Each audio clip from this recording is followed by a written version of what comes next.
Assalamualaikum warahmatullahi wabarakatuh. Di sini saya akan mempresentasikan mata kuliah Cyber Security dengan tema 10 kasus Undang-Undang ITE di dalam maupun di luar negeri. Sebelum itu perkenalkan, nama saya Fakri Akan Mubarok dengan NIM C1D1230047 dan dosen pengampu mata kuliah itu Pak Bambang Purnomo SEMM. Baik, di sini langsung saja saya masuk ke materi pertama, yaitu adalah peretasan sistem Bank BRI pada tahun 2020. Bank BRI mengalami serangan ransomware yang dilakukan oleh kelompok peretas internasional Geng Conti. Para peretas berhasil menyusup ke sistem internal bank melalui teknik phishing dan eksploitasi keamanan sistem. Kemudian menginskripsi data penting dan meminta tebusan dalam bentuk cryptocurrency. Serangan ini mengakibatkan gangguan pada layanan digital BRI termasuk internet banking, mobile banking, dan transaksi ATM selama 3 hari, menyebabkan berbagai transaksi tertunda dan keluhan nasabah. Meski tidak terbukti terjadi kebocoran data, insiden ini menimbulkan kekhawatiran akan keamanan data nasabah serta merugikan BRI secara finansial untuk pemulihan sistem dan investigasi forensik. Dari sisi hukum, kasus ini melanggar Undang-Undang ITE pasal 33 tentang sabotase sistem elektronik yang ancaman hukumannya bisa mencapai 10 tahun penjara dan didenda sebanyak 10 miliar rupiah serta Undang-Undang Perbankan Nomor 10 Tahun 1998 yang mewajibkan bank menjaga keamanan sistem dan data nasabahnya. Baik, yang kedua, deepfake pejabat tahun 2023. Pada tahun 2023, masyarakat dihebohkan dengan beredarnya video deepfake Menku Sri Mulyani yang dibuat menggunakan teknologi AI. Video tersebut menampilkan Menteri Keuangan seolah-olah mempromosikan investasi bodong dengan iming-iming keuntungan besar. Kasus ini berpotensi menimbulkan penipuan massal, khususnya terhadap masyarakat yang kurang memahami teknologi serta dapat merusak kredibilitas pejabat negara dan menimbulkan kepanikan di pasar keuangan. Lebih jauh, mungkin bisa penyalahgunaan teknologi deepfake seperti ini membuka ancaman baru bagi keamanan cyber nasional, mulai dari disinformasi politik hingga manipulasi pasar. Dari sisi hukum, pelaku dapat dijerat dengan Undang-Undang ITE pasal 36 yang mengancam hukuman penjara maksimal 6 tahun dan denda hingga 1 miliar untuk penyebaran konten ilegal. Jika terkait penipuan investasi, pelaku juga bisa dikenakan pasal 378 KUHP tentang penipuan dan Undang-Undang TPF pasal 45. Kasus ini menjadi alarm tentang urgensi regulasi dan literasi digital untuk mengantisipasi penyalahgunaan teknologi canggih. Baik, selanjutnya adalah Optus Data Breach di Australia pada tahun 2022. Mungkin Optus, operator telekomunikasi terkemuka di Australia, mengalami pelanggaran data masif yang mengekspos informasi 9,8 juta pelanggannya, termasuk nama lengkap, email, nomor telepon, dan tanggal lahir, maupun paspor dan SIM untuk bersebagian pelanggannya. Kebocoran ini terjadi akibat eksploitasi API yang tidak diamankan dengan baik, yang diduga disebabkan oleh kesalahan konfigurasi sistem. Insiden ini memicu reformasi besar dalam kebijakan privasi Australia, termasuk Amandemen Privasi Act 1988 yang memperketat kewajiban pelaporan kebocoran data dalam 72 jam dan meningkatkan denda maksimal dari 2,2 juta dolar menjadi 50 juta dolar. Optus sendiri terkena denda 1,6 juta dolar atas kelalaiannya melindungi data pelanggan, serta harus menanggung biaya pemulihan sistem dan kompensasi yang signifikan. Kasus ini tidak hanya merugikan Optus secara finansial dan reputasi, tetapi juga menjadi titik balik dalam regulasi perlindungan data di Australia, menekankan pentingnya keamanan sistem yang lebih ketat di era digital ini. Selanjutnya, hack kepada kripto FTX. Pada tahun 2022, pertukaran kripto FTX mengalami peretasan besar-besaran yang mencuri 415 juta dolar aset digital tepat setelah mengajukan kebangkrutan. Serangan ini diduga melibatkan ancaman internal dan eksploitasi celah keamanan dengan mayoritas dana dicuri dalam bentuk Ethereum dan stablecoin. Peristiwa ini memperparah kerugian investor yang sudah terdampak kebangkrutan FTX, sekaligus memicu krisis kepercayaan terhadap industri kripto secara keseluruhan.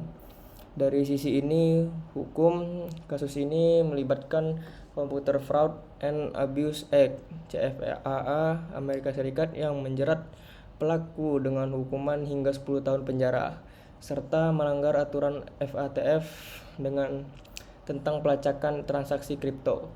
Tim khusus berhasil memulihkan sebagian dana melalui pelacakan blockchain. Namun kasus ini menyoroti kerentanan sistem keamanan pertukaran kripto selama masa transisi kritisnya. Baik, selanjutnya ada Medibank. Medibank di Australia pada tahun 2022 mengalami pelanggaran data yang mengekspos informasi sensitif sebanyak 9,7 juta pasiennya. Peretas mengakses data termasuk riwayat medis, alamat, dan nomor telepon sebelum melakukan pemerasan dengan ancaman akan merilis data secara publik.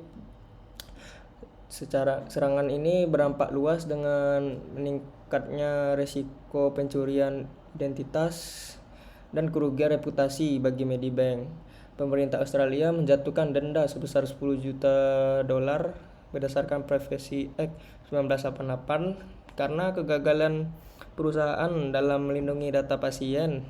Kasus ini juga memicu reformasi besar dalam kebijakan privasi data kesehatan di Australia dan menjadi contoh nyata bahaya serangan cyber terhadap sektor kesehatan.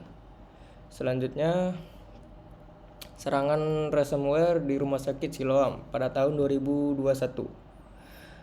Rumah Sakit Siloam menjadi korban serangan ransomware yang dilakukan oleh kelompok peretas yang bernama Vice Society. Para penyerang berhasil menginfeksi sistem komputer rumah sakit dan menginskripsi data rekam medis pasien, termasuk hasil lab, riwayat pengobatan, dan informasi pribadi. Serangan ini mengakibatkan gangguan operasional selama 5 hari di mana rumah sakit terpaksa mengalihkan pasien ke fasilitas lain dan menggunakan sistem manual untuk sementara. Selain kerugian operasional, serangan ini meningkatkan risiko terhadap keamanan data pasien yang sensitif. Dari aspek hukumnya, kasus ini melanggar Undang-Undang ITE Pasal 33 tentang sabotase sistem elektronik yang mengancam hukuman pidana bagi pelaku peretasan. Selain itu, ada Undang-Undang Kesehatan Pasal 57 juga dilanggar karena rumah sakit memiliki kewajiban hukum untuk melindungi data medis pasien. Serangan ini juga menyoroti kerentanan sektor kesehatan terhadap ancaman cyber dan mendorong perlunya peningkatan keamanan sistem informasi rumah sakit di Indonesia. Selanjutnya ada kebocoran data KPU pada tahun 2021. Data KPU mengalami kebocoran data sebanyak 1,3 juta pemilih akibat kesalahan konfigurasi database yang membuat informasi sensitif seperti NIK, alamat, dan data pribadi pemilih dapat diakses publik. Kebocoran ini berpotensi dimanfaatkan untuk memanipulasi pemilu, penipuan identitas, atau rekayasa sosial. Dari sisi hukum, pelanggaran ini termasuk dalam Undang-Undang ITE Pasal 32 tentang peretasan dan akses ilegal sistem elektronik, serta Undang-Undang Pemilu Pasal 515 yang mewajibkan KPU menjaga kerahasiaan data pemilih. Insiden ini memicu kritik terhadap cyber institusi publik dan mendorong perbaikan sistem perlindungan data pemilu Indonesia. Selanjutnya ada Mailchimp Attack pada tahun 2023. Platform email marketing Mailchimp ini mengalami serangan cyber yang mengakibatkan 133 akun kliennya diretas. Peretas memanfaatkan akses ini untuk meluncurkan serangan phishing berantai dengan mengirim email penipuan yang menyamar sebagai merek-merek ternama. Dampaknya mungkin meliputi kompromi data pelanggan, kedua kerusakan reputasi merek, dan potensi kerugian finansial bagi korban phishing. Secara hukum, insiden ini melanggar FTC Act Section 5 di Amerika Serikat yang melarang praktik bisnis tidak adil dan menipu, membuka resiko denda bagi MailChimp. Kasus ini menyoroti pentingnya autentikasi multifaktor dan pemantauan keamanan ketat pada akun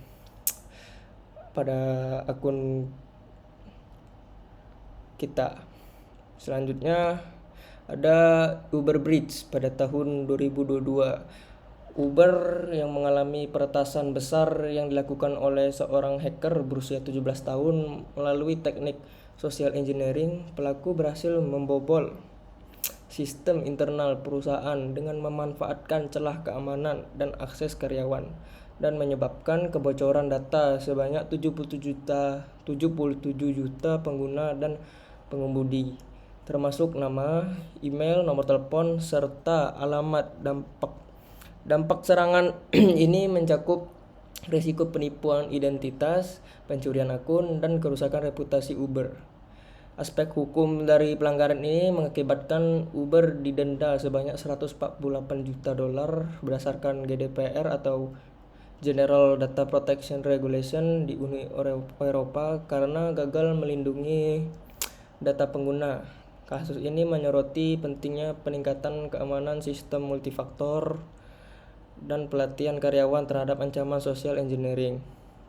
Yang terakhir, JD Esport Bridge pada tahun 2023. Retailer fashion JD Esport mengalami kebocoran data yang mengekspos informasi 10 juta pelanggannya termasuk detail transaksi, alamat email, dan nomor telepon mengalami kebocoran.